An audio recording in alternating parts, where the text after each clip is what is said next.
Well, welcome to another episode of the Grazing Sheep Podcast. I'm your host, Big Tom Perkins, along with Dr. Cameron Meyerly. And Cam, I haven't got to talk to you in like 3 weeks. I don't know where you've been. Yeah, I've been all over the place. Was in Vegas for a week for renewable energy conference. That was fascinating. You were in Glade Spring for the tail end of a week. Then I was back off with some friends uh, at a wedding, getting everything set up, and it's been crazy. And in the That's meantime, still okay. trying to get sheep bred and find some grass because we've been terribly dry here in Yeah. East Central Ohio. We've been building fence. We decided that during the day we build fence. On our off time, we build fence. And for fun, we go build fence. And during Right. free time, You, and we build fence. And I find when I get up in the morning, I'm exhausted because I've dreamt about building fence all night. I wondered, and I was going to ask, when you sleep, are you building fence too? We Because it's because I know some guys that's kind of how they operate. But that's what it seems like. It's just constant. It's we're really close to being done. We're like 1,700 feet and we're gonna be finished. And so really, yeah, so we're pretty excited about that. that's the home stretch for sure. And then we have to go get caught up on everything else that we neglected all summer long because we were building fence. Right. So we feel like we are so far behind. So the only thing that we have plenty of is grass. Man, we got Which is grass. good. We just had it's getting really dry. You can feel it, putting the stepping post in. You can feel that ground getting, a lot harder. But we just through the management through the years, when we got those rains, we were able to retain, every bit of that moisture. And that grass just responded super fast. So we think we're gonna be pretty good for stockpiling and going through most of the winter, if not all the winter. Kind of thing. We've got 70 some ewes in the barn right now getting bred. So they're off grass. So the entire time they're in there, that's just extra grass that's growing. And we're gonna bring in about 40 or 45 ewe lambs, I think, to breed here in another month. So they'll be off grass for, you know, two breeding cycles, 34 days, something like that. So that'll let that stockpile more too. And then you're going to lamb your fall lambing ewes out on pasture here in another couple of weeks. Well, that is the plan right now. It's we've never lambed on pasture before, and part of me keeps thinking, well, maybe we should just bring them in somewhere. We can keep an eye on them and not have any issues. But it will be a new experience if we keep them out and lamb them on pasture. And So most of those lots of are lots of people do it. experienced mothers. Yeah, yeah. There's no first timers in there, so I don't think that will be much of an issue. But I don't know. I've only ever had one Katahdin that just wouldn't take care of her baby, and she went to freezer camp pretty fast. Right. So, Right. we'll see how that all plays out. Not quite sure how the daily moves are going to go with those newborn lambs. It'll just be like everything else in my life. You just figure it out as you go along. Right. Yeah, and I do wonder, do you ever, so are you managing the ewe lambs separately from the mature ewes? And I guess the mature ewes are in the barn getting bred Yes. right now, but do you run them as one big group here before breeding season? Yeah, we did, and then we broke them up into two groups with ewe lambs and those that fall lambing group. We put those Mm, two groups together. So then we were running two groups, and then we brought those mature ewes in to get bred, and put them on a bit of a flushing ration, just a pound of corn per head per day. And then we wanted those. We bought an advantage feeder, and we stuck it out there with those ewe lambs and those fall lambing groups. mm. And it's taken them a while to figure out how to eat out of that thing. But I was gonna ask, and you were just running whole shell corn through it, correct? well, that's what we tried to do, but nobody knew how to eat out of it. So we Okay. ended up starting off with soy hull pellets, and really opened it up and let them figure out, hey, that's a good place to come eat. And then we just kept making the opening smaller. Gotcha. Two times a day we would make the opening smaller until we got them down to where we could put corn in and not um, be too worried about overdosing them on corn or having them eat Right. too much corn. So we So do started you putting the feel that corn in with the soy hull pellets as a way to transition them onto something that was that high in starch that would cause acidosis. right, right. Yeah, So and then it seemed to work. do you feel that you've got it dialed in to the point that, you're feeding right around that pound a day? Theoretically, yes. It's so hard to get that dialed in. I'm sure there's ewes that aren't eating at all, and there's other ewes that are picking out. Right. It's the theory behind it makes absolute sense, but it's kind of hard to tell who's doing what. Right.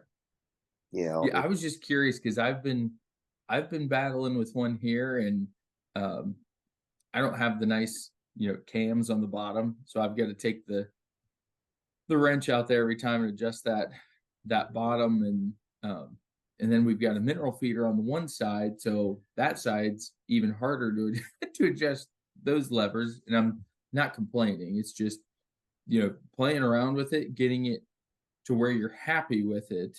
Um, and I think we're in a we pretty good spot. I think we're over a pound a day, but I don't think we're over a pound and a quarter a day.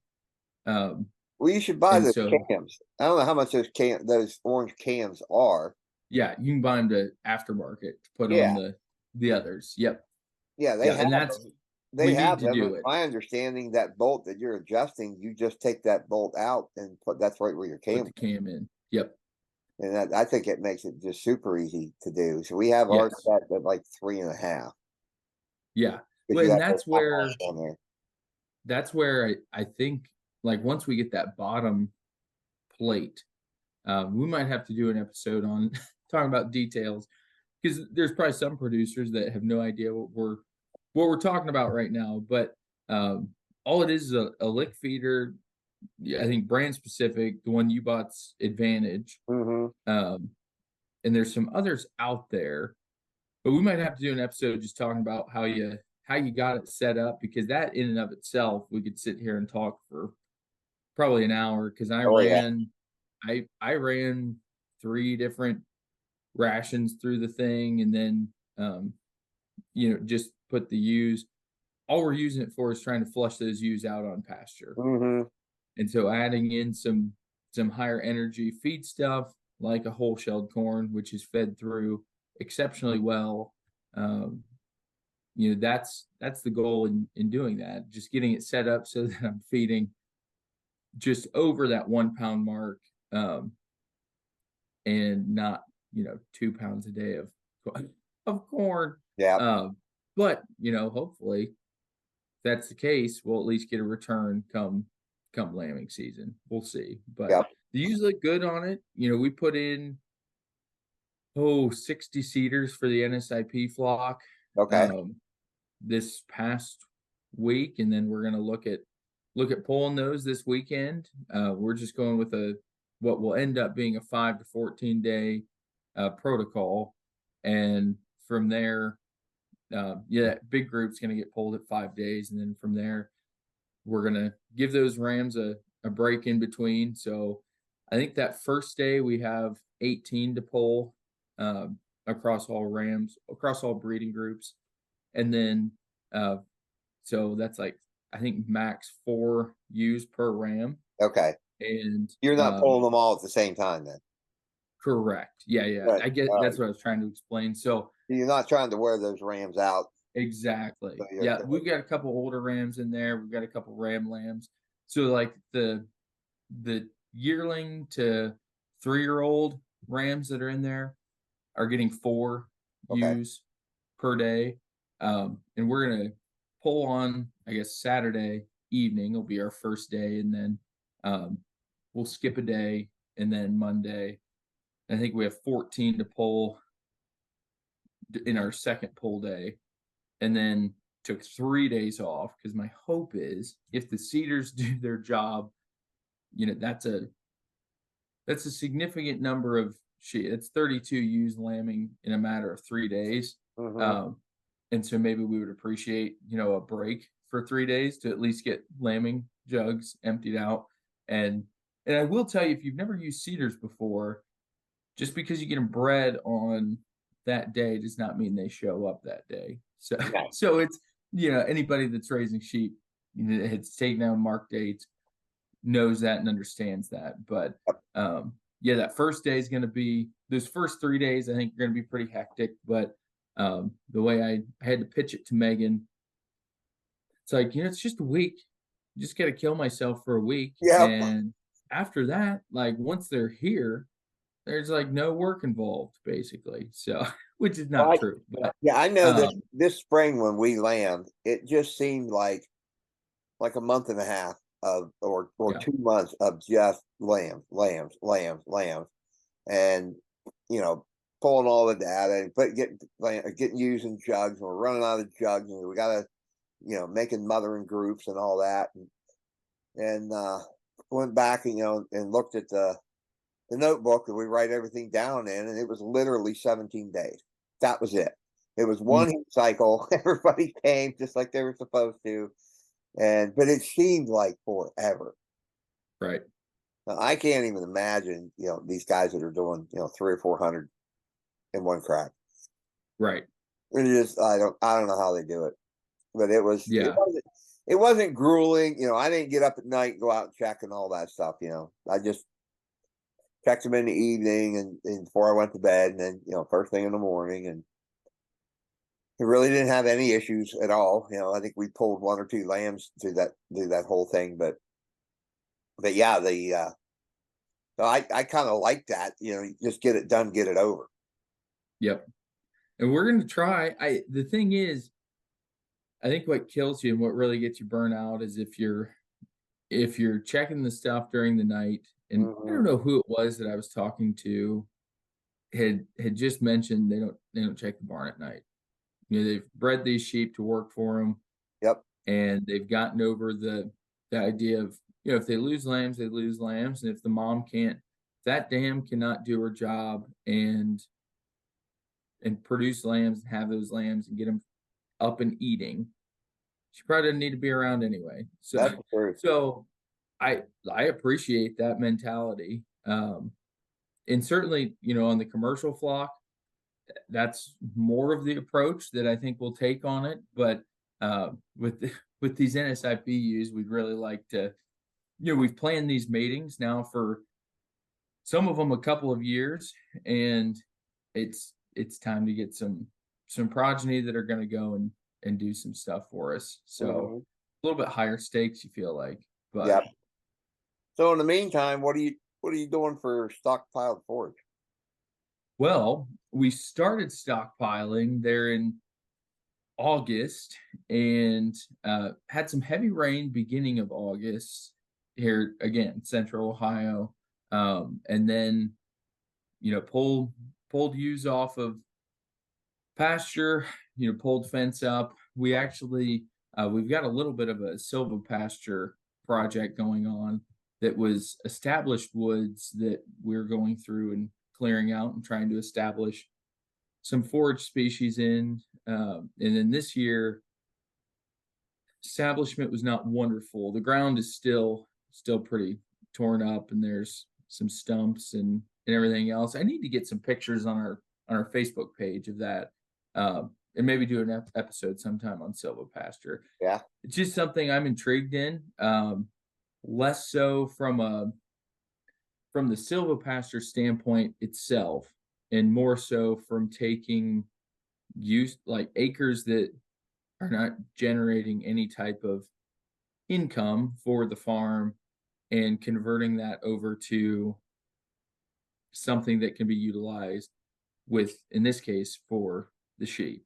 Yep. Um, and so we pulled everything off of, uh, our regular perennial pastures, and we weren't going to make any third cutting hay on anything, so that that could grow from that July 2nd cutting.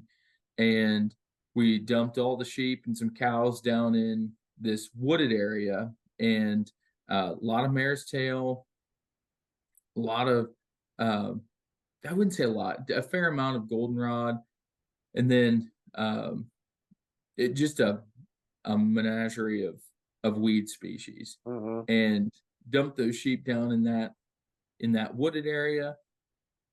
That lasted us about 2 weeks, 14 to 16 days. And then we started unrolling some hay out in that wooded area, beside that wooded area, to try to get us buy us some more time. Then we came back and started grazing our teff grass again, which would be our second pass of what we planted. And that's again a small piece of ground. And again, without rain, we have been we've been hurting. I was talking to somebody the other day. The stockpile that I have, that traditionally I should have 12 to 18 inches of forage Uh-huh. regrowth. Um, I've got 8 inches of grass Mm. in there, and it's just we've been so dry. Yeah. And it's like when I'm walking, I'm kicking up dust. So Yeah. so we ended up, we've got that hay field that I had mentioned. We pulled the trigger, and I've got sheep that we're trying to flush for the breeding season. Mm-hmm. And so I need a higher lambing percentage than I need stockpile, because Yeah. I know my mentality is, and it's, I'm sure people are going to you need to evaluate it personally for your own operation. And it really is that risk versus reward situation. And so my thought process is, I've got all the commercial ewes and the seed stock ewes, the NSIP ewes out there.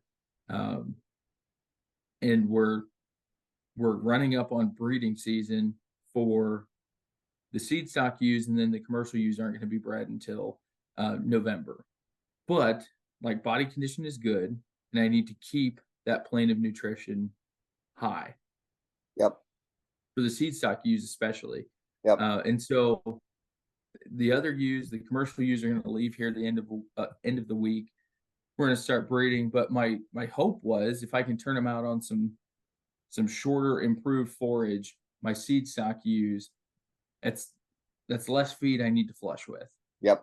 On that group 60. So we turned them in there. They look awesome. And like I said, I need lambing percentage more than I need stockpile. Yeah. Because I have the hay, and I know I can feed a poorer quality hay, which is most of the hay that I purchased, just a bunch of first cutting. It's good grass hay. It is not lactation type feed. It's probably not late gestation type feed without supplementation.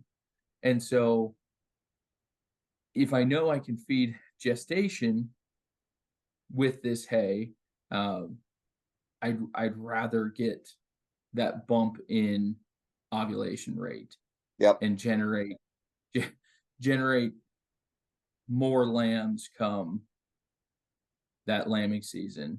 And then just feed hay here in November, December, when I don't have a stockpile. Mm-hmm. But yeah, and it's not just the stockpile that's been affected. Yeah, I planted those forage soybeans, which we've heard probably 4 or 5 times on this podcast, but because they come up randomly. But yeah, that is some bare dirt. Huh. Just sitting open with some soybean stalks. Yeah. And I would love to go in and plant the thing. And I talked to you quite a bit on, do I go with another cover crop? Do I go just perennial pasture mix? And kind of landed on, for the dollars, I'm better off with a perennial pasture mix and baby it a little bit next spring through the summer, Mhm. but I'll be able to graze it the end of next summer and then for the next however many years, as long as as long as I manage it correctly. And I'm not going to go and spend the money on a perennial pasture seed when there's no moisture. Yep. And there's not no moisture. When there's very little moisture Yep. in the ground, um, to for germination of that plant. And so that's been kind of stressful and frustrating. We wanted to plant that wooded area as well. There's probably 10, 12 acres that is probably going to sit if we get some rain here, I have the annual ryegrass ready to go and we'll at least have ground cover. Mhm.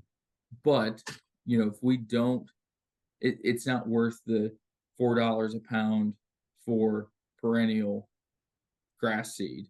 Um, and that's a cheap mix for what for what we were looking at.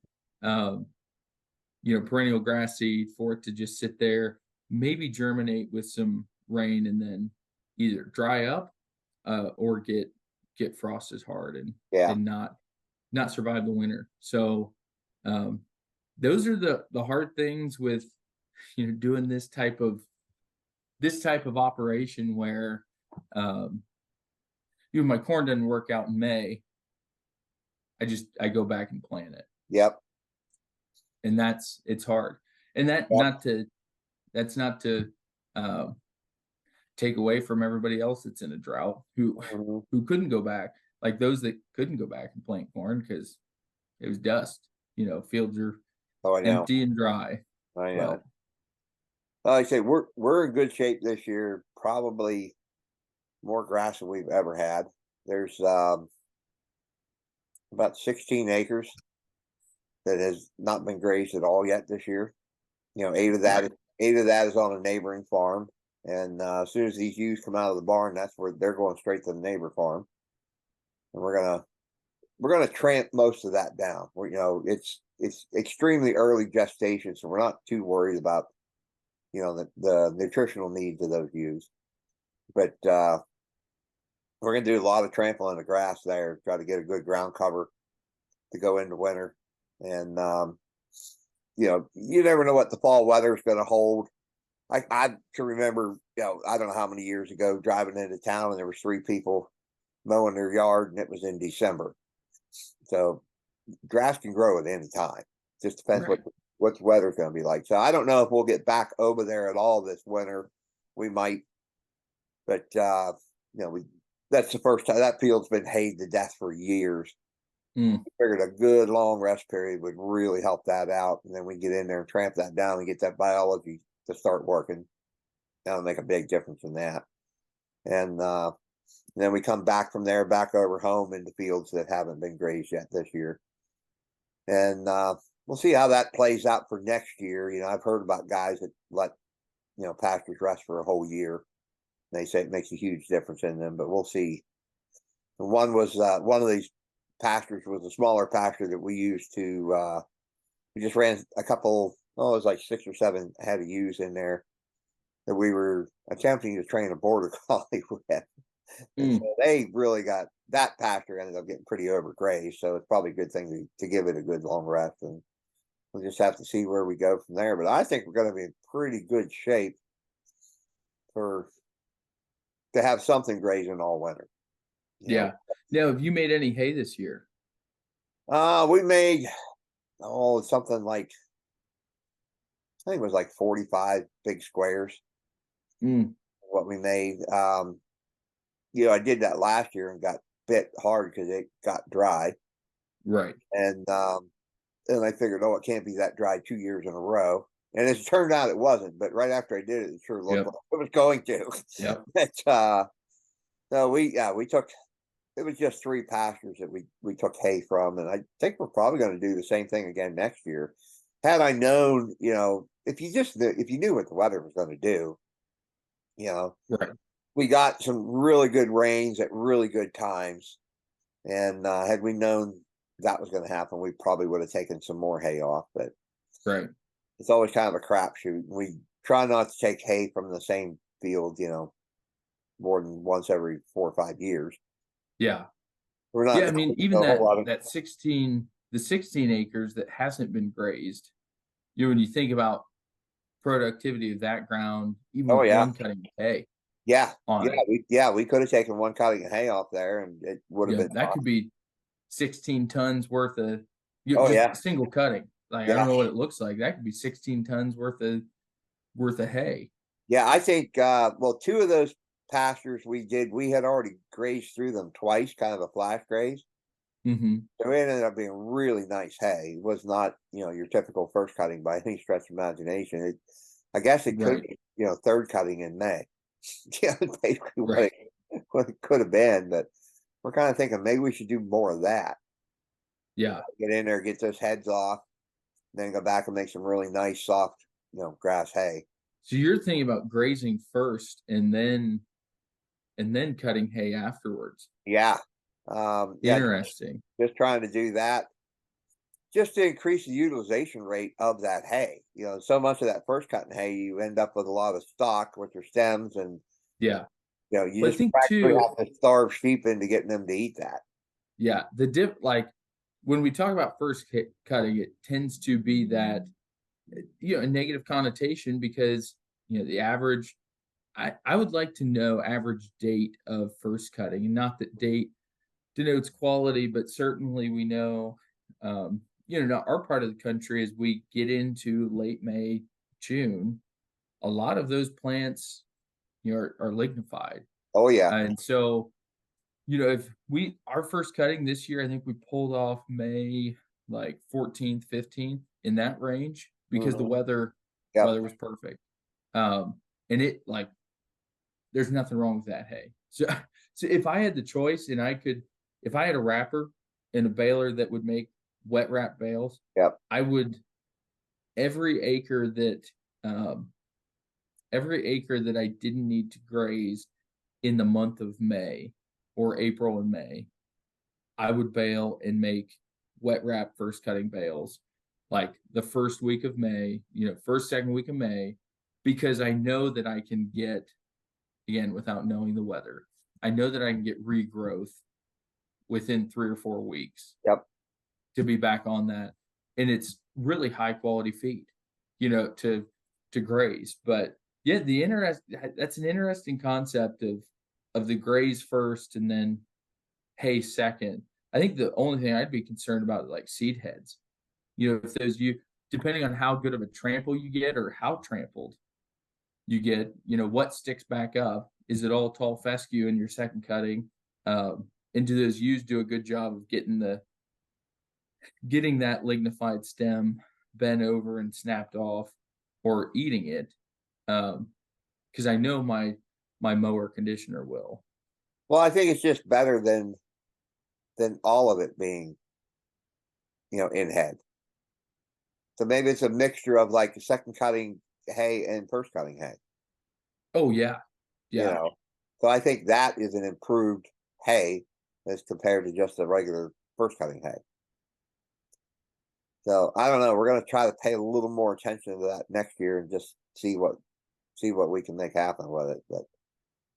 But I think we're in really good shape going into this winter. There's lots of grass. The temps cooled down, a good bit now, and which is just great for cool season grasses to grow. There's enough cover on that ground that's going to keep the soil temps warm for quite a while.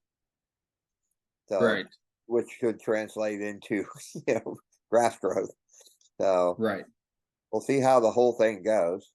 yeah. So And I'm hopeful, like with if we get some rain, I know we've got some pastures with some old tough, fescue that they don't care they don't care if you've gone through a drought. You give it a little bit of rain, and this weather cools down, and it will produce. yep. So I'm keeping my fingers crossed, and we're hoping that we can get some of that growing and generated. But Yeah, we're and I lucky. mentioned We it. live in the eastern part of the United States. Our droughts are nothing like the droughts they get out west. Oh, right. It will rain. Yes. It will rain, Yes. and it's not like will it rain before next spring. It will we'll Correct. have moisture all winter long.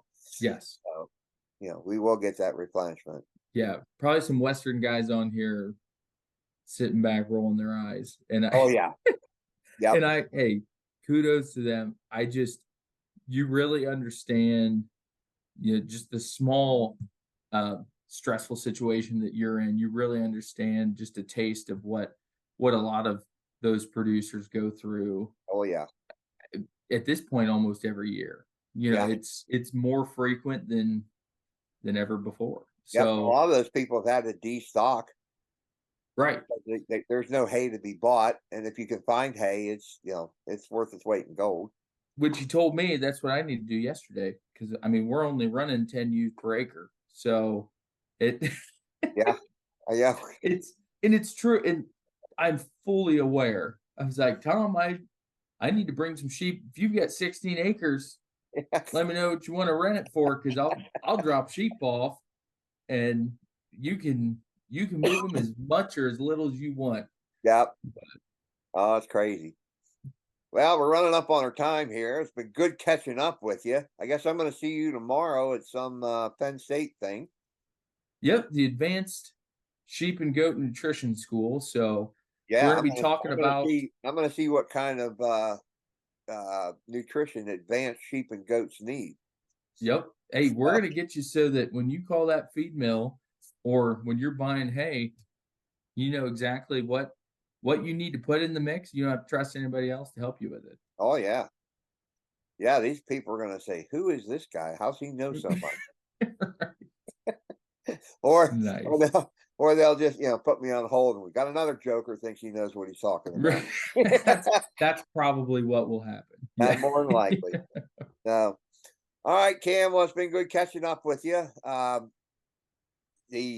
like to thank you for listening to another episode of the Grazing Sheep podcast. Don't forget, we got a Facebook page.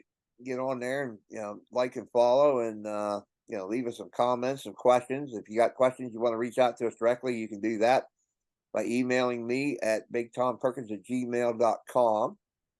So we'll see you tomorrow there, Cam. It's been good catching up.